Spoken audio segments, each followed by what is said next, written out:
hopefully you guys already have it. Otherwise, it will be very difficult to follow.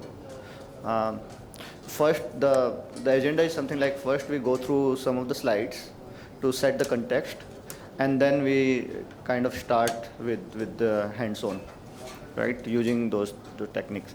Yeah.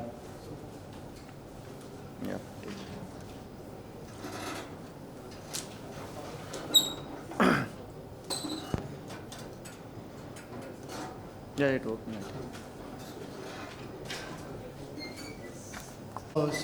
If you haven't installed Podman Desktop, if you're using Fedora, it's DNF-y install Podman-Desktop. So you could do that. Guys, please come this section. Please come this section. So the instructions are here. It's on the workshop page. So I'm assuming if all of you have installed Podman Desktop, you could. It's fine. I mean, if you're not installed, we actually go through some of the basics around it.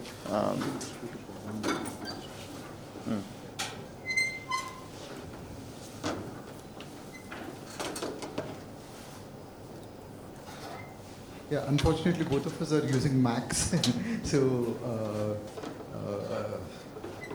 we need to. We would be bound to show you only on the Mac right now, but. If you're on Fedora or any RPM-based one, it is DNF install Podman-Desktop.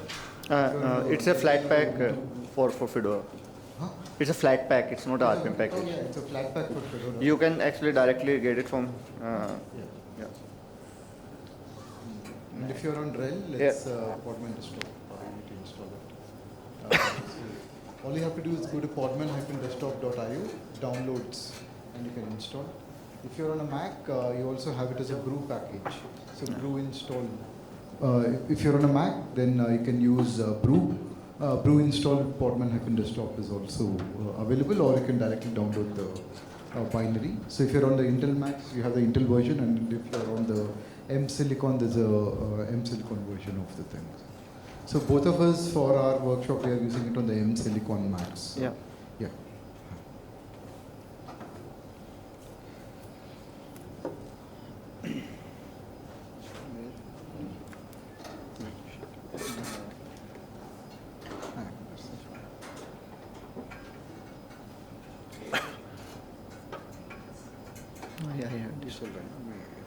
Correct.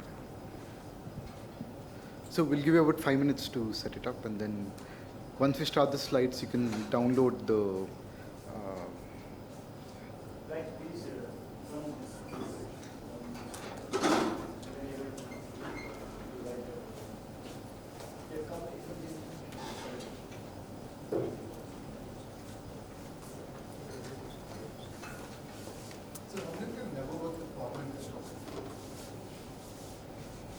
It will use the Podman which is installed on the system using Unix sockets.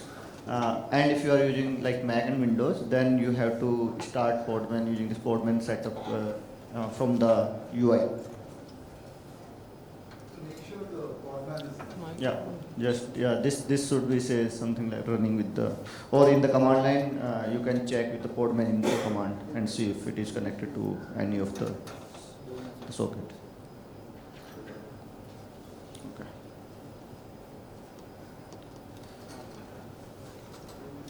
So once you have it running, on the left-hand bar, you would see a tab called Extensions. So you need to go and click on Extensions, where you can find various extensions which are available out of the box.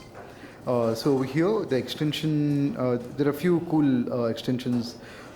Morning in Jayapriya's talk, she was covering about the extensions on Minikube kind. There's also a Docker extension. So if you're already used to Docker desktop and you want to move towards Podman Desktop, in the initial phases, you could enable the Docker extension. So basically, it's the integration extension for the Docker container engine. However, we would be running the Podman machine configs within the system, so you can enable that. For this particular workshop, you have this extension called Podman AI Lab extension. You need to enable this. I think you have to go first catalog if it is not installed. Yeah, so you can go to the catalog. And then find that and Yeah. then download it and Yeah. install it. And another thing is we have a very strong Red Hat developer program, so you can also install either the Red Hat extension packs or the developer Red Hat authentication. What this one does is, by default, you'll get the Red Hat developer subscription enabled, which gets you about 16 RHEL licenses from the developer subscription point of view. You also do get access to the container registry, which is Red Hat K, and all other Red Hat services. And you can use this service to start a developer sandbox, which would be available for 30 days on the developers.redhat.com portal also. So these are a few of the things. So if you sign up, you would be given a developer subscription around that. It's not necessary, but if you'd like to do it, it's a great place to start. So. And once you install it, then you, on this left-hand side at the end, you will install see button. this, So you'll find this, find the AI lab, yeah, this robot kind of a button, and that's the AI lab. So any questions about? We could come to your laptops. If you just raise your hand. If you have any issue, just raise your hand. We come near you and then try to figure it out what's not working. So we go with the slides. We'll ask just. Okay.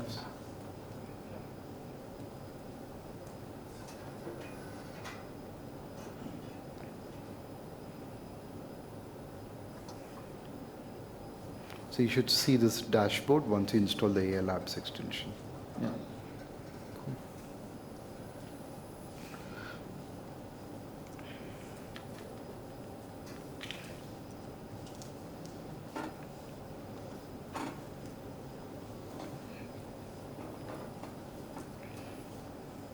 So once you have this AI Lab extension, there are different ways in which it's organized.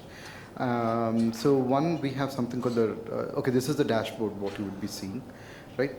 And then you have, if you take a look at the left-hand side, you have something called the AI apps section, okay? So here there is something called recipe catalog. So when developers or engineers are starting out with AI, they would like to write certain applications. Few of these most of these applications are like, you know, image identification. You want to find out if it's a cat or a dog. All this, like, these are the simple hello world kind of applications. And one of the more easier ways to interact with the model is with the chat interface. So in this AI recipe catalog, you have various common use cases which developers tend to use models with. Like, say, if the idea here is we want to decouple the model with the underlying application. Say, for example, if you're trying out 2 or 3 models to see, can I get my application working with model 1, model 2, model 3, it makes it easier because in the back end you can change the model with which your application is working. So a few of the applications here would be like a chatbot, text summarizer, beg your pardon, and applications like code generators, text summarization or image identification, because these are the very common applications people work with a chatbot. And all of these recipes are open source, as in you can reuse them for your project also, and it's already packaged in a way that they're containerized. So if you want to take it from your local desktop environment to a production Kubernetes kind of environment, you can take these applications. So it is a bit opinionated in the way that Podman Desktop and Podman Desktop, because Podman is native to the cloud native world. To be very specific, it's native to the Kubernetes native world. The end deployment environment is going to be one of the Kubernetes based deployments, and for developers who are writing the code locally. So one of the skills at this given point of time, say in 2024, is developers also need to understand certain aspects of containerization, how to package their applications as a container, store them as a container image, either locally or on a registry. So these are few of the skills which are expected of the developers. And it also reduces a lot of overhead on the SREs and the ops of the organization, where they don't have to give you the templates to build your base images. You should be able to do that in your laptops or your workstations. Or in certain cases, it could also be a cloud-based environment where you're working with your code in a browser-based IDE, and then you're checking in and you're making the container. So the idea here is to take something which is local and take it to production environments as close as what you as application developer will deploy to a production environments. So and then here you find a set of opinionated large language models which are popular in the open source world, which have been packaged right out of the box to work with Podman Desktop, the AI Lab extension of the Podman Desktop. So here you see the other classification as models, and then with models you have services, and then you have playgrounds to experiment with the models. So if you see here, so this is how a few of the popular models which folks in the Podman ecosystem and the Red Hat ecosystem use while writing their applications. So you can see few of them are from the Instruct Lab project. You might have attended few of the Instruct Lab tutorials or talks yesterday and today. And then you have few of the ones which are like the open chat interface. The Mistral is also a very popular open source large language model. And then you have the Pi models and all. And then you can see here that you find this extension, the GGUF. It's one of the popular ways in which you can install your large language models. If you don't find something over here, you could also, you see this import button. So if you go to Hugging Face or any of the model repositories, so you can get the models which are quantized in GGUF format and the bin format, drag and drop them out here. As simple as that. So if you don't find something which is coming out of the box, you can also bring your own models into Podman Desktop. So on a high level, this is how the user interface, the user experience of Podman Desktop is. Cool. Yeah.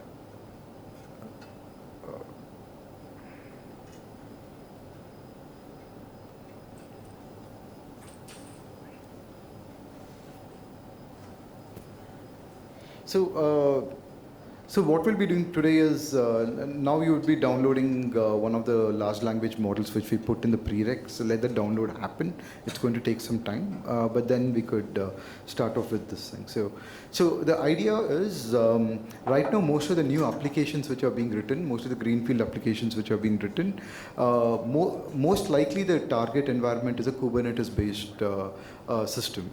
And even many of the legacy applications which are being modernized, when I mean legacy applications, these are the applications which are working with your bare metal or with your VM. There are two ways of migration paths for them. Either they have a cloud strategy for them to move to something cloud native and something specific to a particular cloud.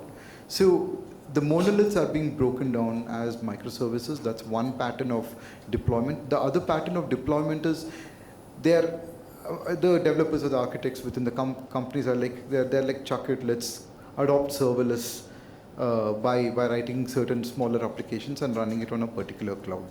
So each of these things bring its own advantages and disadvantages. The advantage is moving to a cloud-based system, especially databases or something. It's always compelling for the developer companies to use these use these databases which are available as a service rather than building an in-house database team for their applications to work. The other side is you want more control right from your databases, what stack you are deploying and what you want out of the underlying platform in terms of elasticity for deploying your applications.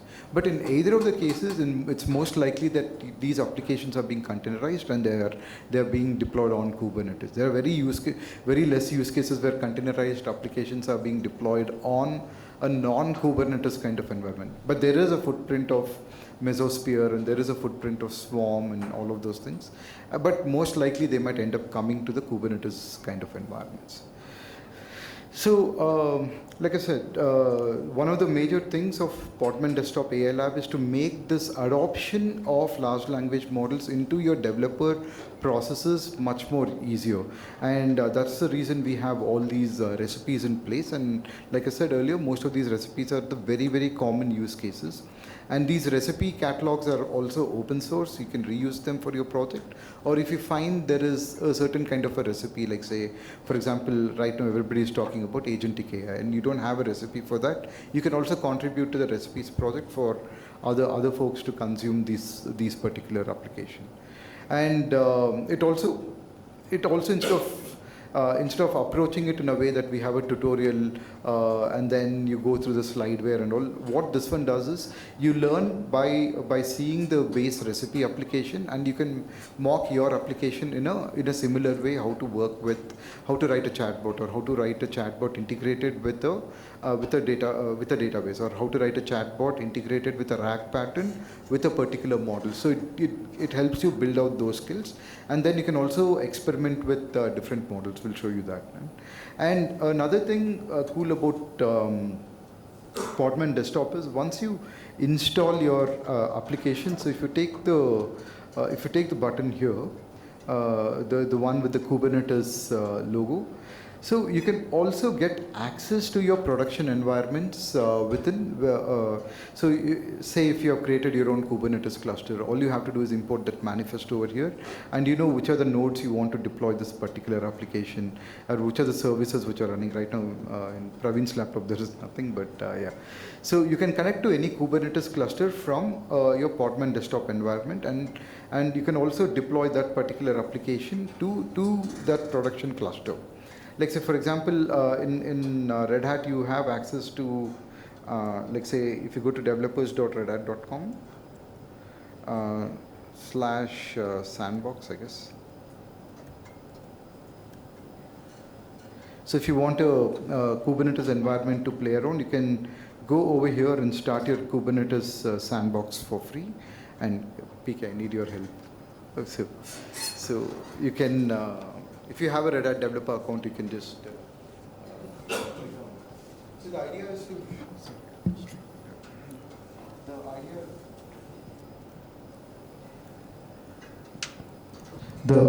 The idea is to show how easily you can take your applications from Podman Desktop to any Kubernetes environment, not just OpenShift.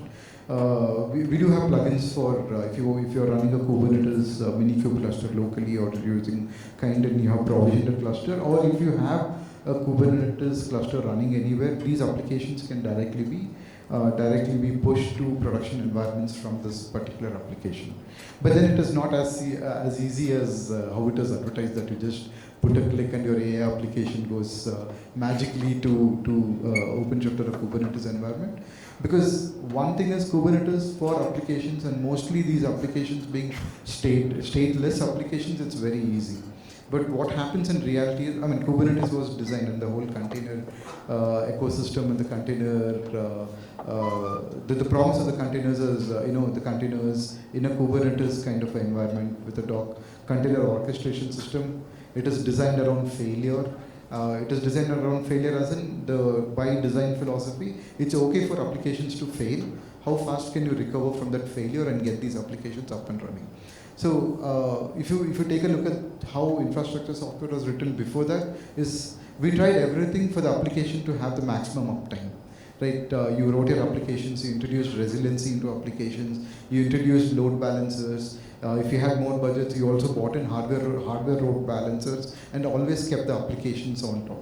The idea about designing around failure is it's okay for these applications to fail, but how quickly can you come up from that failure? How quickly can you? There are terms like mean time to recovery, MTTR, mean time to recovery.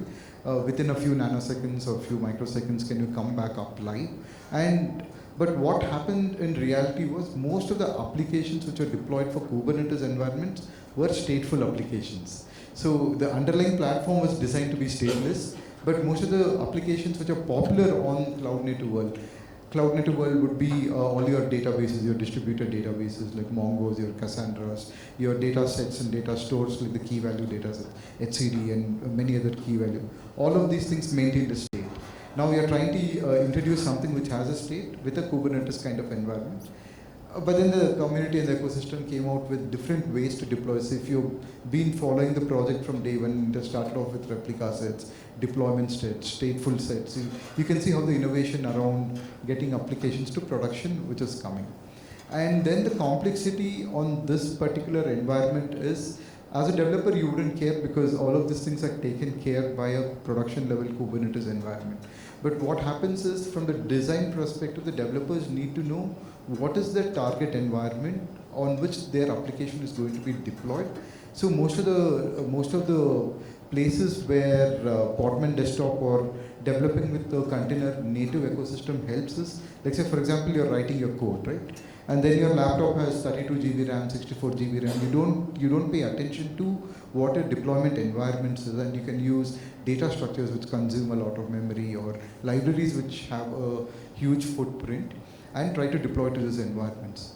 It is okay if these target environments are hosted on your own network. But if it's not hosted on your own network, everything has been built. The CPU consumption, the network, the I/O, all of these things have a cost in which you're deploying. And as a developer, because you're going to do it in a distributed way, you have to be careful of what you're consuming from the cloud in order to reduce the cost. And the other cost is, it's a common problem across the industry that there are many empty Kubernetes clusters out there without any application workloads running on it. So they have the empty cluster problem. So what this kind of approach does is you're going to work under constrained environments. Although you're developing your application, you're going to forcefully restrict yourself by giving that particular container about 2 GB of RAM or 4 GB of RAM in order to minimize the resource consumption, and also mock out your production environment on your own laptops or workstations. Yeah. So once you connect to the cluster, as you can see here, it's mostly take the qconfig file, which is the default location which you have on your system, and then these are all different contexts you have for the clusters. So assume that you have multiple clusters. One you have local, one you have on the dev sandbox, one you have other cluster. You can see and select which cluster you want to work with, and then select that and start working on that cluster. So and then you can see the nodes, the service, and all those things. The cluster which we create on the dev sandbox, it's like very restricted on the user namespace. You can't have all the capabilities. You get only one project or namespace, and then in that namespace you can deploy some of the service, like which is again is a resource constraint is there for that. Yeah. What? So after this, what you can do with any kind of application is, so if you have this particular application, so we are running one small chat application.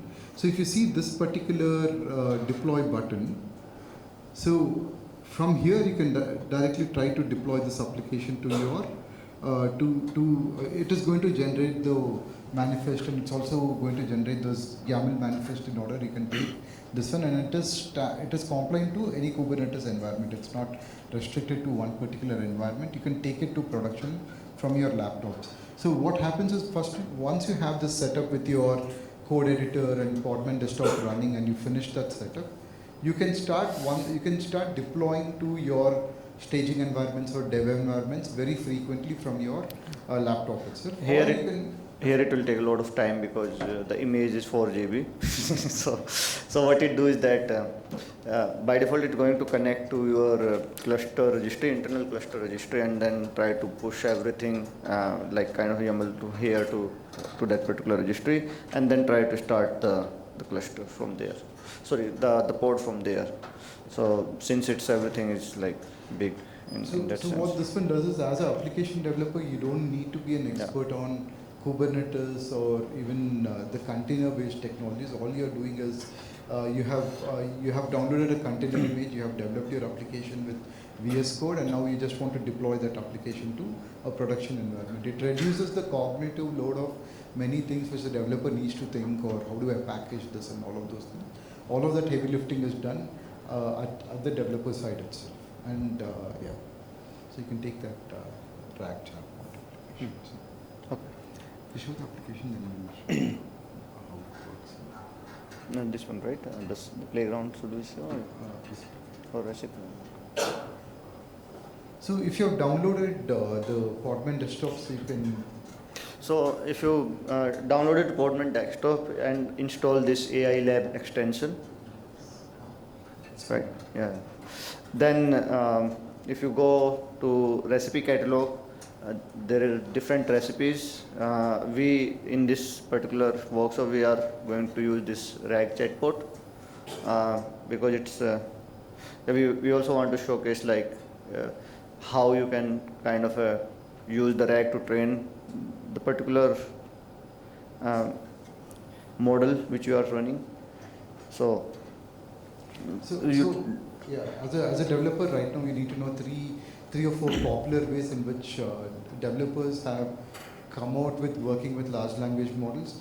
The most basic one is prompt engineering. So you're querying certain queries together and hitting a large language model, and it is throwing out a particular output for your piece of query. The second thing is your large language model might not know or have the information what you're looking for. Another way to do that is the popular model called the RAG pattern, and it's an AI developer pattern, you can say, and also a deployment pattern, how to deploy these applications, because you're going to store your content or context in a vector database which is having the context of your particular application locally, and then you're using the general capabilities of a large language model in order to get a proper output based on that. This is a very high level definition, but even that kind of capability is there within Podman Desktop. So if you take a look at all the ones which are coming, we have one with computer vision. So what you can do with these kind of applications is, every time there is, you can click on the RAG chatbot. So if you are, say, evaluating different large language models, so what you can do is, this catalog comes with its own source code in VS Code. So if you take a look at it over here, in one click it will take you to exactly where the source code of this particular application is, and you can start working with this particular application, or you can start building out on top of the code which is already part of the AI recipe lab, and then you can start try to deploy it locally on your system, or then take it to production from the local environment. So this is the way in which the Podman Desktop ties with. Right now there's a tighter integration with VS Code, but then you can configure it with other editors also from opening up this particular application. And if you take a look at various things, you see the playbooks, the playbook.yaml file or the requirements.yaml file. What this one does is it has already pre-built your configurations and where to get this containers or where to get the dependencies from. It's already out there. All you have to do is, like, say for example, if you have a restricted environment where you can't connect it to a public kind of environment, you can change for the recipe. You can change the container images to your local repositories or local registries within your organization, and then try to deploy them to your environments. And also in requirements.txt file, you will get the what version of thing. And then you also have the container file. Container file of how you want to build this particular application. Like in certain organizations, they might not allow SQLite, maybe they want something enterprisey like TrueZoDB or something like that. You can just change it out there and then install it. So what this one does is, one, it lets you learn by doing this chatbots or any other interfaces locally. You're getting access to the source code, which is open source, and then you can also use it to learn how to productize AI workloads for Kubernetes kind of environments out here. Hopefully you've come till this step while doing.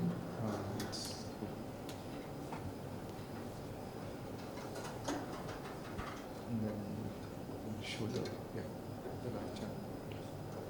I should have to work with the right.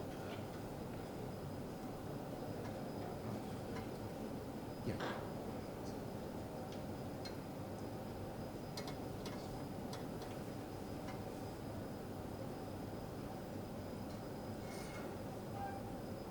So here, like say, once you try to start the recipe, you can also choose what kind of large language model you want.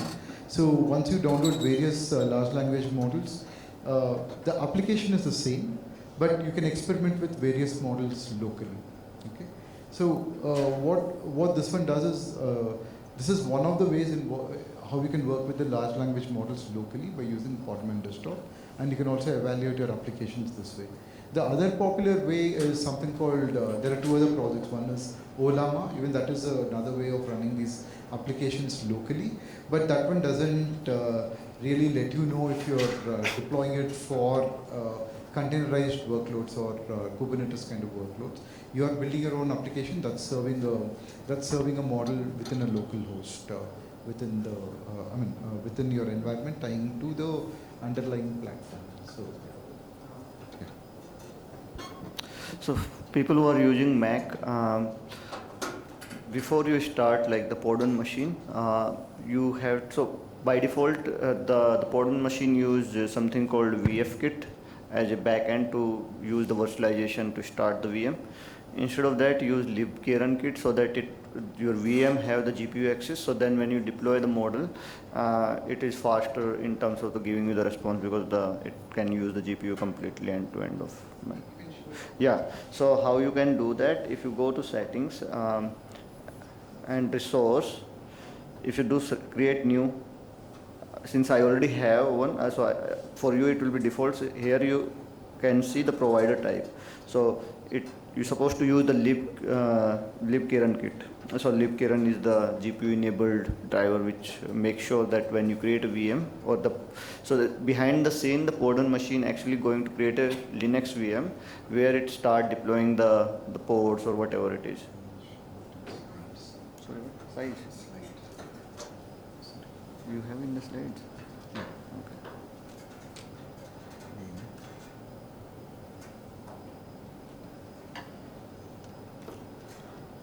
Oh, okay. Yes. So what is happening in the backend of Podman Desktop AI Lab is we are using Llama CPP as the inference engine, and the way it has been configured is initially it was configured in such a way that it searches for GPUs. If the GPUs is not available, it starts inferencing using the CPUs. So this is how, in a high level, it works in the backend. So the APIs are OpenAI compatible APIs, which it is trying to support.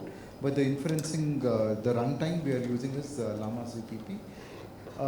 The application and the base image are the Red Hat's universal base image. So these are, in the Red Hat, if you're a Red Hat customer, we call it the package mode for Linux. So basically these are, let's say for example, the equivalent of your Alpine container images or your CentOS container images. Instead of using that, you can use the Red Hat universal base image. The advantage with this is it is compliant for many corporate environments while building your application.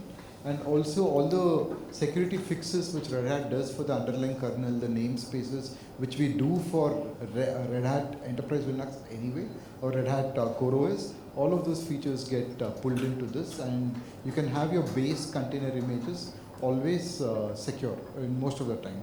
And by default, it runs as a rootless container because it uses Podman to run these applications. So one of the things with Docker is Docker and Podman differ by design. So Docker runs in a server daemon kind of architecture, so that the underlying daemon needs root access to run your underlying containers in the container engine. By default in Podman, it runs rootless. So what happens when you're giving root access and you're putting many containers in the namespaces, if there is a bad actor in one of the container affecting the namespace, since it has privileged root access, that vulnerability or that threat could be across all the underlying, it could affect that particular node or even propagate to the other parts of the thing.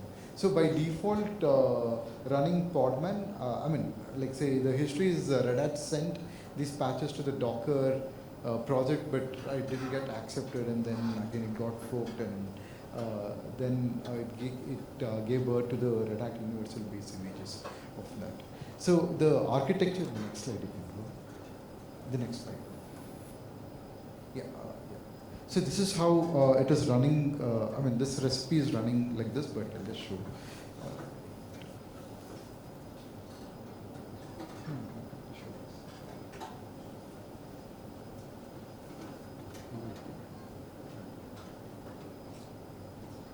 So the way each of these recipes work is your application is with the UBI base images. Again, the UBI base image and the accelerators. The accelerators, what you saw is libkiran and using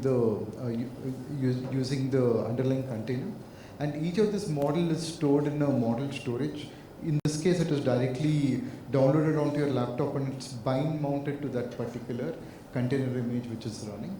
And then in the recipe, what we are showing is there is another UBI container image which is running with the vector database for putting the context of your particular application out here. And from the volume mount and this thing, there's a direct open API compatible API call. So this is how each of the recipes are designed. This is the high-level overview of the architecture of each of the AI Lab recipe out there. And all you have to do is if you're changing your application, you can always change which kind of application you're running. But the underlying architecture is in this way how it is running for all the AI Lab recipe projects.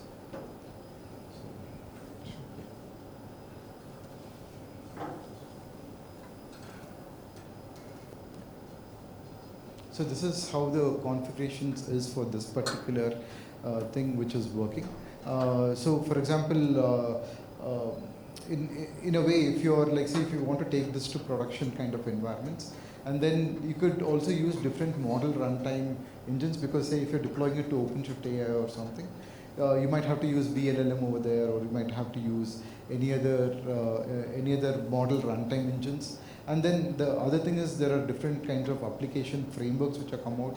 The most popular one being Gradio and Streamlit, where most of these Hello World kind of applications are out there. They are built out of the box. And then most of the vector databases which can be worked with in the experimental way. PG Vector is very popular.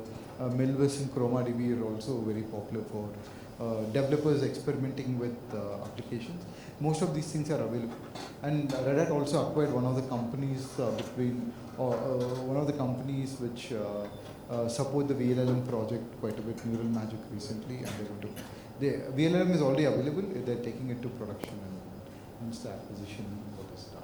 So, yeah, this is how this particular application, what you're going to run, is designed. So what we'll be doing is we'll be sending the query, but the query is going through the vector database, and we're going to provide it some documents which we have the context for our particular application. And then once it gets the search results, the search results from the vector database are also going to get also are going through the query engine back to the large language model, and the user is going to get the response. So in a typical model, the user would directly contact the large language model via query engine, and they would get a response. The RAG pattern is where how you're providing the context of your application or the data of your application locally, so that you're not sharing anything for the large language model to be trained on, especially if it's a public model. So this way, this is one of the patterns the developers came out with in the last 18 months, so that you have the custody of your own data.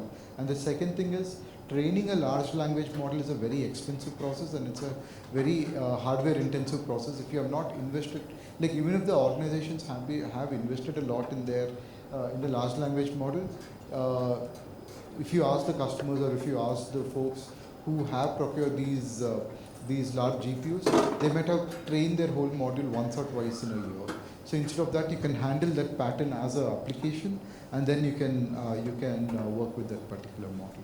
So this is how we'll be working. So what will be working is we'll start the RAG bot application.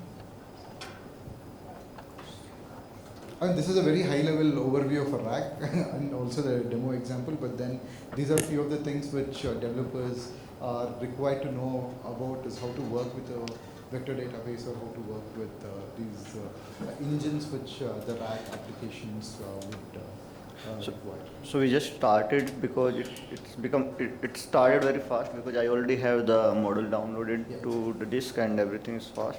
But like we are explaining how it's supposed to look like in the container side. So if you see the pods, right, you can see there is one pod, but if you see the container, this one pod is actually consists of these different containers which is like talking to each other. So this is the one which is we created just now. So how to access it?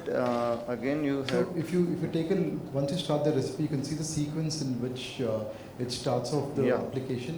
Once the first thing you can think of it as like it's cloning the particular repository in a similar way.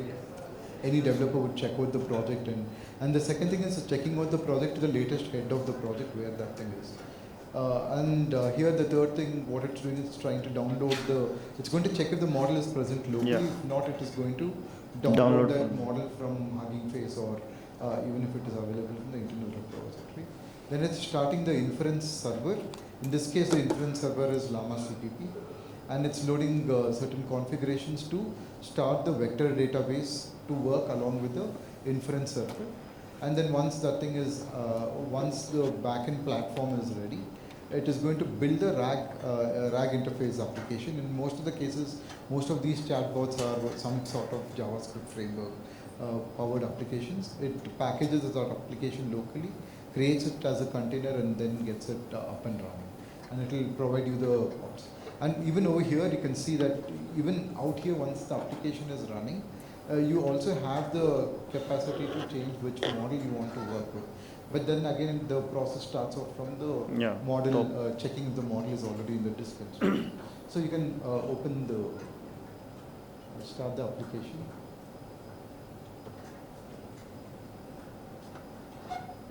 One second. They have two different ports to use. Yeah.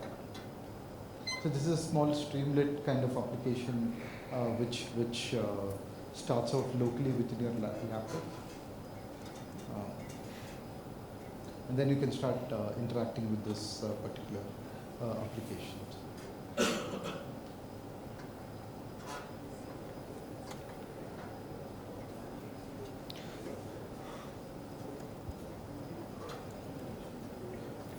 Vada Pav. I'll show you that. So what we're showing right now is how you would have interacted with any large language model.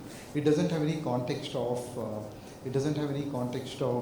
many things what we ask. Like say somebody asked about like DevConf, it is throwing out an output what it might have had trained on that particular model. So if you'll ask, so if I ask what is the best place to have Vada Pav in Pune, so we have to see if it knows.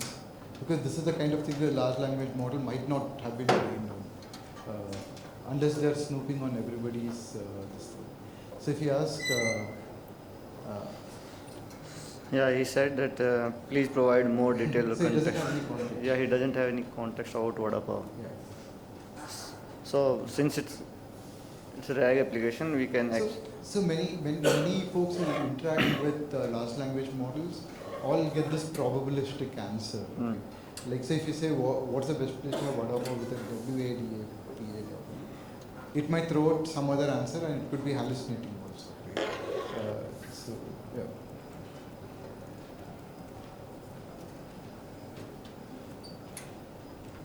So if you ask the same question also twice, it might give two different answers. So because it's very probabilistic in nature. Hopefully, do something.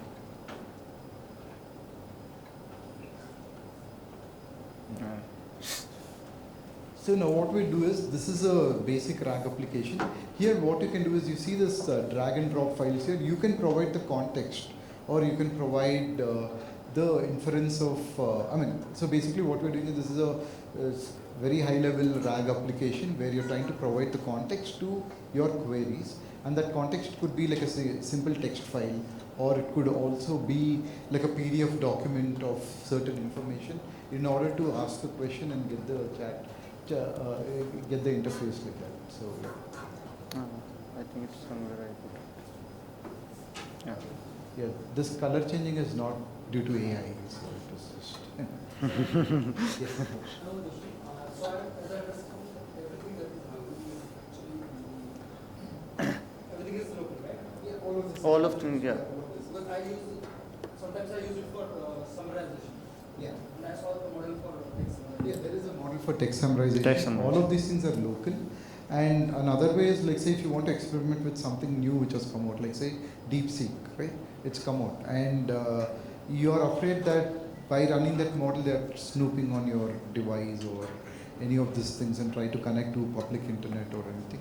Here, all of these things can be done in a restricted environment where it is not connecting to the external services, and you can try out the models. Yes. So because Using Podman AI Lab, if I could, have Ola inside of a container image and then You could do that. I'm saying there are different ways to work. yeah. Podman Desktop AI Lab is another One- opinionated way of how to work with it. So once you have all of these things done, see, there are a certain set of developers who are comfortable with the command line way of working. There are a certain set of developers, for them, all of these things are new. Like say, especially data scientists and all, they don't get the container world. I mean, heck, they don't even get what Git is. Right? Because they're used to working in a different way. They're used to working with notebooks. They're used to working with interpreters like Python, where they put a query and they get an answer. So, and if you ask them to show me your source code, you might get an IPython notebook and all, and then say, hey, take it, right? So for those folks who are used to those kind of a setup, Podman Desktop as a project as a whole is very useful because they don't really have to learn about containers. They don't really have to know about Kubernetes. As long as their application is running locally, they can deploy it to the environment. So that's it. Like say, if a developer starts working on notebooks, they would be thinking, how do I, version these notebooks? How do I share and what do I do about these things? So in order to accommodate many, because these skills, okay, we come from a cloud and platform company. For us, these skills come naturally.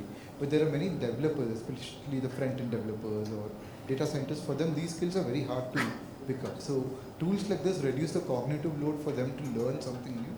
They can be comfortable with their own existing editors, configure these ones, and start pushing out the code. So it's a funnel. Like even I do run Olama for or Replit or like those things.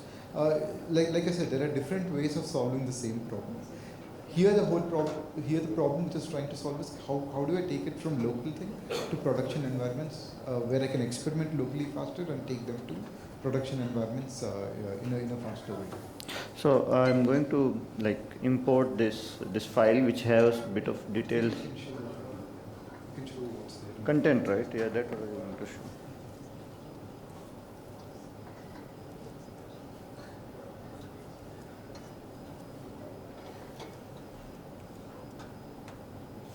So we have got some information about Vada Pav, and it contains various popular places.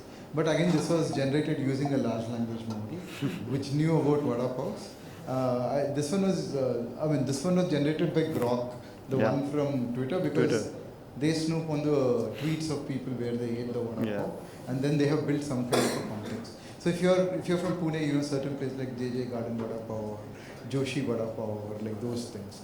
I don't know, I never had Aram Vada Pav, but yeah, I had other things. So we are trying to provide the local context for this kind of application. So now if you see it start so now we have consuming provided the context in this Vada Pav. What's happening, if you see that it is running, what's happening is the context which is given in text file is broken down into tokens, and these parameters are being loaded in a vector database in the backend. Okay. So once it's done, once it builds that vector database, in the backend, if you open, you can see all of those things running directly. The container image being built and the inference engine again coming up, because it has detected a change within that particular system, and then the inference will come. So now it's ready. We should ask again. Hopefully it will give.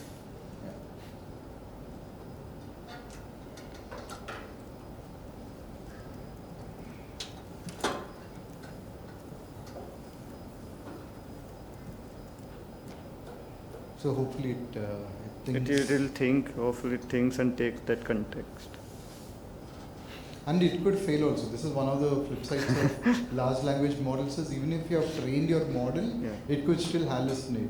Oh, it started. So it started, it's taking working. from the context. And again, it is thinking. It's very, I think it's So only how very many near. had the garden Vada Pav? JJ Garden Vada Pav, camp area. So again, if you ask the same question, again it might give another answer also. So that is the probabilistic nature of the large language models. So again, okay, it's this. Our model is very small, so I think it. Can you ask it how about Joshi Vada Pav? So. So it can take things.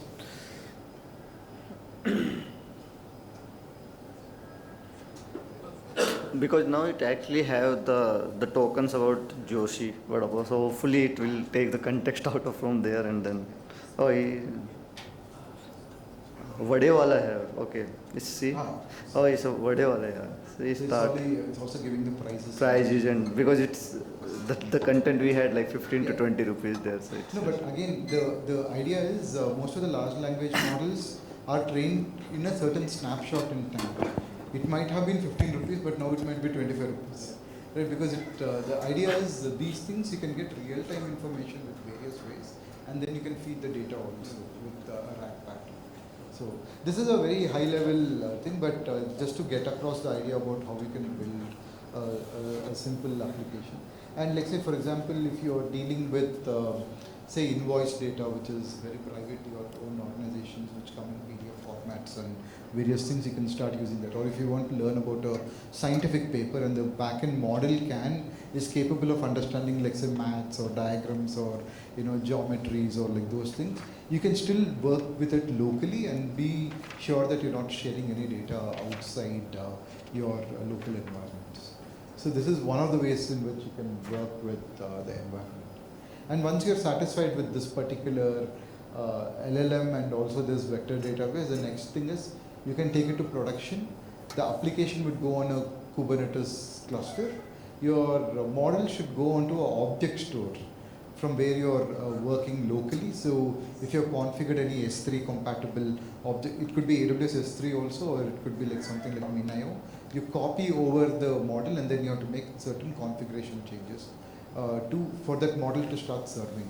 So certain products like OpenShift AI would provide you inferencing server which is built in. Here we have installed Llama CPP locally, but there, depending on how much fast throughput you want, then you can choose model runtime servers like VLLM or Llama CPP or other model mesh servers to serve them.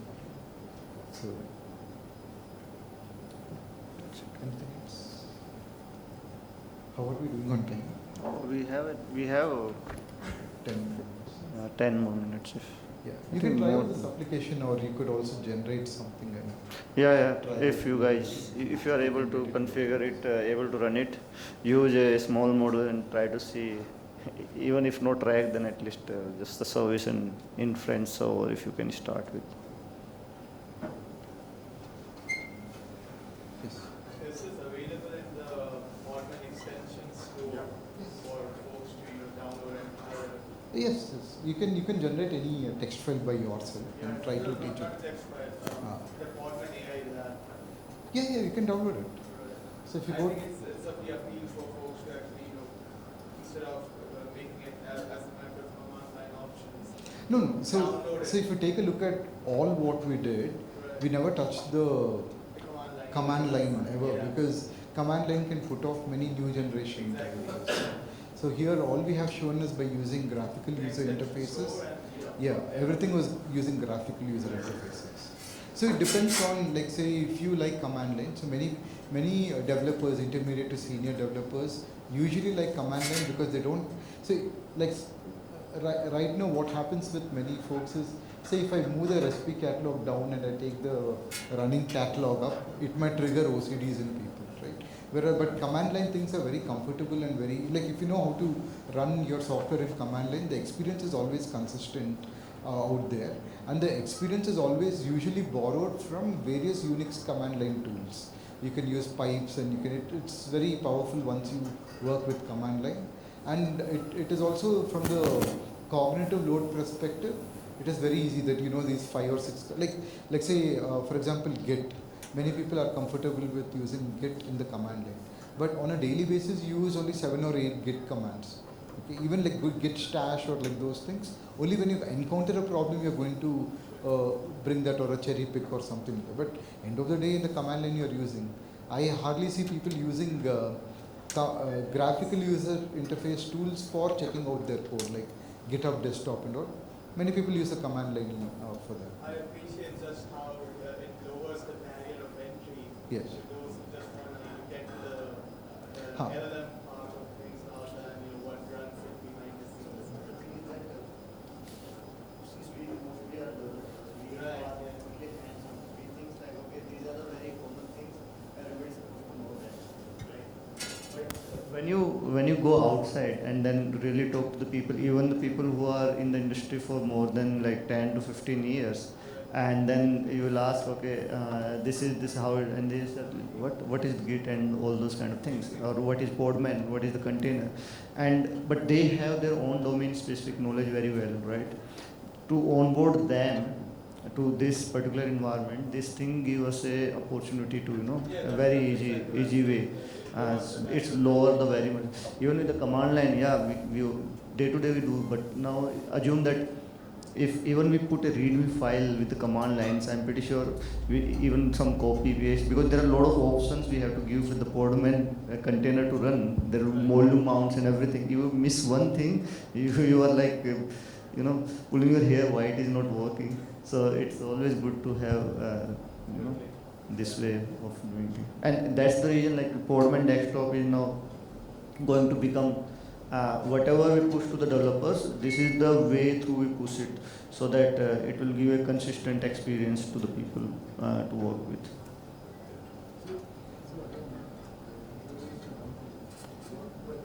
Model from local to production, like how we showed you earlier, you go to developers.redhat.com/sandboxes.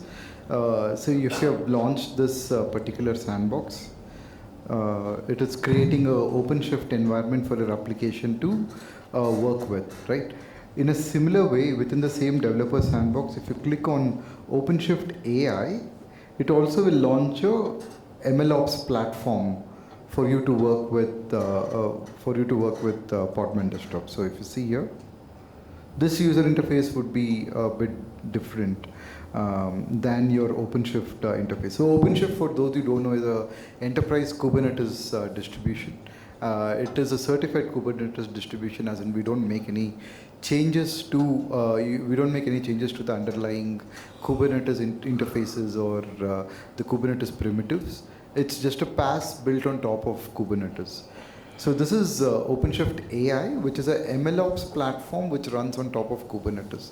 So earlier when I mentioned from Podman Desktop, you can take this from a local desktop to a production kind of environment. This is the things what I'm talking about is, like, say for example, you can start a data science project, or if you know what model you'll be serving, you can also, here we haven't created a project. By default there is one project. So you remember that we had a model running out here, which is the Instruct Lab, Granite 3.18 billion parameter Instruct Lab. All you have to do is take this model locally, and then over here you see this is the user interface of OpenShift AI. So you can go over here in the models, and then configure the cluster storage.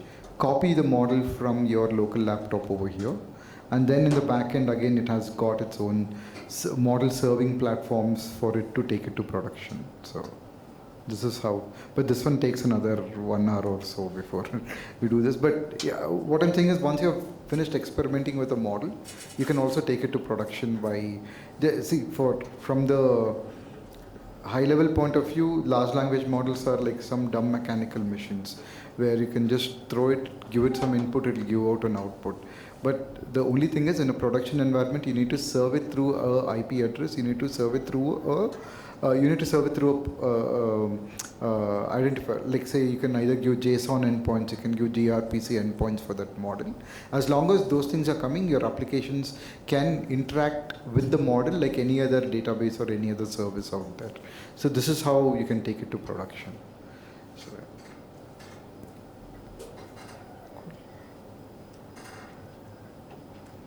and in Podman Desktop, see if So if you go out here and you see the registries or authentication. So you see, you go to the Kubernetes environments. Right now, there are a few Kubernetes environments which have been configured. Like say, if you see this one, this is the Kubernetes cluster which we just started. So if you see that, yeah, this cluster is reachable. At least the application, you can take it to the production environment out here. So you can connect to any number of Kubernetes environments or any number of places. Like it could be your local Minikube cluster, or it could be. It's actually fetch the kube config file from your home folder, and all the different contexts it's supposed to have. It will showcase here. Like, Yeah. okay, I have those many contexts. So, this is the right now the application is running out here. So Yeah, this is the pod Yeah. definition for that So application. if you take a look at, the pod definition for that is that. Yeah. So if you see the kube aspect of it, this is Yeah. the basic Kubernetes manifest. And if we try to take it to production, I mean, it won't work right away, but it will, like say if I try to deploy this, it sees the Kubernetes context that we have opened an OpenShift application here, and in a single click it should deploy. No, you have to use the restricted security context.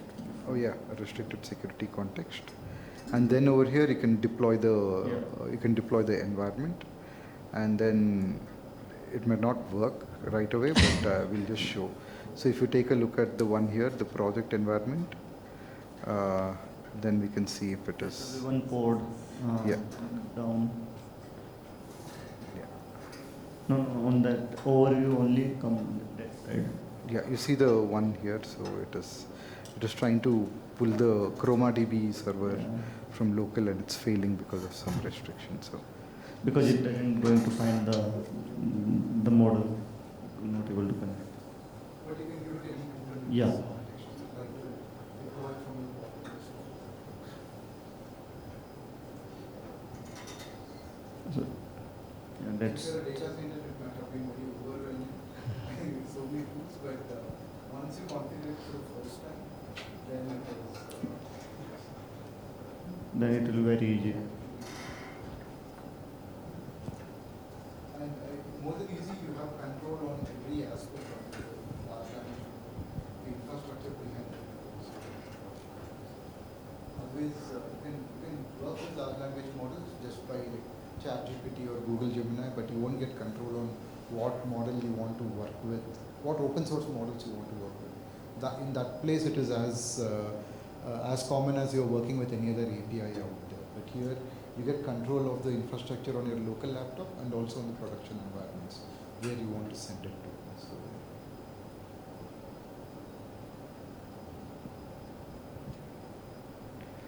Yeah, I think that's it from our end.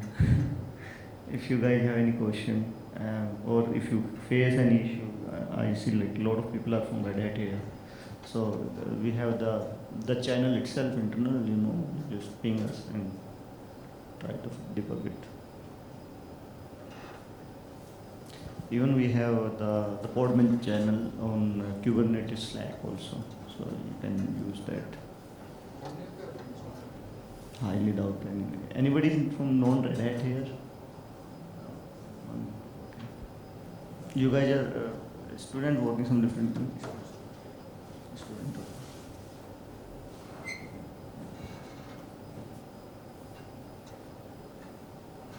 Cool, thank you.